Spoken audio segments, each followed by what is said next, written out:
Les résultats concrets qu'on a pu observer suite à la mise en place Data Galaxy, c'est vraiment cette vision claire aujourd'hui de nos données qui se trouvent dans le cloud, dans le Data Lake.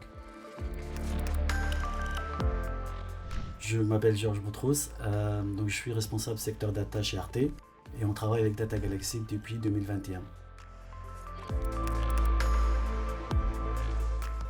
Arte, c'est une chaîne qui est financée vraiment par les deux pays, la France et l'Allemagne, à 50% chacun.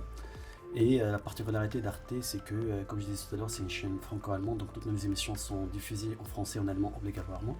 Mais on a aussi 6 langues et on diffuse dans plusieurs pays en Europe. Mes fonctions, en clair, c'est de mettre en place toute la partie de l'architecture data, donc dès la mise en place de Data Lake jusqu'à la partie restitution qui se présente sous la forme de reporting BI.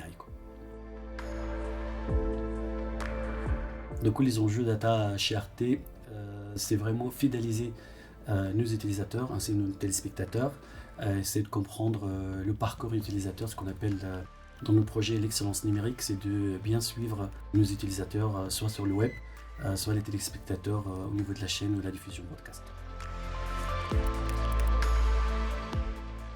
La problématique data chez Arte, ça a commencé dès le début avec la mise en place des rapports BI qui permet dans la prise des décisions au niveau de la direction. Et au fur et à mesure, on se rend compte qu'il y a énormément de sources au sein d'Arte. Donc on a les données qui viennent de Oracle, de notre ERP, c'est les données caractéristiques de nos programmes. On a aussi les audiences, Facebook, YouTube, Instagram. On a énormément les données qui viennent de Médiamétrie, GFK, donc c'est des données des audiences, web ou TV d'ailleurs. Et du coup, on aura besoin de mettre en place Data Lake qui permet de regrouper toutes ces sources-là, et à partir de là, ça nous permet de mutualiser un peu les projets et avoir une sorte de dataset commun à tous nos projets. Qui dit multitude de sources dans le Data Lake, surtout dans le cloud, dit aussi meilleure gouvernance de nos données, à savoir que la direction, les métiers, ils aimeraient bien voir qu'est-ce qu'il y a dans le Data Lake, quelles sont les données stockées, où est-ce qu'elles sont stockées, est-ce qu'elles correspondent à RGPD ou pas. On a commencé par la partie technique, d'en récupérer les données qui viennent de différentes sources, comme on disait tout à l'heure. Donc la première étape suite à la mise en place de Data Galaxy, c'était vraiment cette étape technique de pouvoir récupérer les métadonnées et les stocker dans la partie dictionary. Et suite à ça, notre souhait, c'est vraiment embarquer secteur métier et surtout la direction, pouvoir utiliser ce data catalogue et pouvoir le remplir. Surtout, on sait qu'il y a une fonctionnalité collaborative dans Data Galaxy. Le but est d'avoir une meilleure gouvernance de data dans le cloud. Data Galaxy nous permet de suivre les modifications de nos données, d'assurer leur qualité, aussi d'assurer la conformité de l'argumentation en vigueur. Le résultat obtenu suite à la mise en place de Data Galaxy, c'est vraiment avoir cette vision claire de nos données dans le cloud. Pour vous donner des chiffres précis, on a pu mettre 40 tables et 32 rapports BI dans le cas d'usage. Quand j'ai dit 40 tables, c'est vraiment des données structurées et non structurées, donc des données qui sont des fichiers plats ou qui viennent de nos bases de données comme Azure SQL par exemple.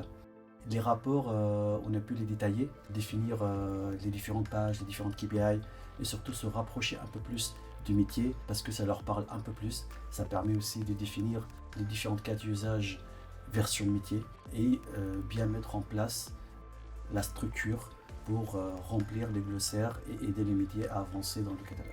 Et du coup, Data Galaxy ou Data Catalogue de manière générale nous a permis d'avoir une vision claire sur tout le métier. Ils ont maintenant un regard sur cette base de données, un regard sur les données sur le cloud, et ça leur permet un peu de donner une cohérence au projet et surtout avoir ce lien entre les différents services chez Arte. Nos enjeux futurs, c'est vraiment ce qu'on est en train de mettre en place aujourd'hui avec Databricks, c'est notre data warehouse, et surtout utiliser le connecteur proposé par Data Galaxy, qui est un connecteur online qui permet de récupérer toutes les métadonnées de nos data warehouse. Les conseils pour une démarche data réussie, c'est vraiment 4 points essentiels. Donc d'abord, définir un objectif clair, spécifique au niveau de l'entreprise. 2, c'est organiser, structurer les données avant d'aller sur un data catalogue. 3, c'est vraiment former les utilisateurs, soit l'utilisation de Data Catalog, mais aussi embarquer le métier dans cette aventure-là. Et en dernier, vraiment avoir cette continuité d'amélioration, parce qu'en fait, démarche data, c'est vraiment un flux continu d'amélioration et d'évolution. Au-delà de l'ergonomie et des fonctionnalités de Data Galaxy, il y a aussi ce côté accompagnement, proximité de l'équipe de Data Galaxy qui nous a permis d'aller encore plus loin dans l'aventure. C'est pourquoi je recommanderais vraiment Data Galaxy autour de moi.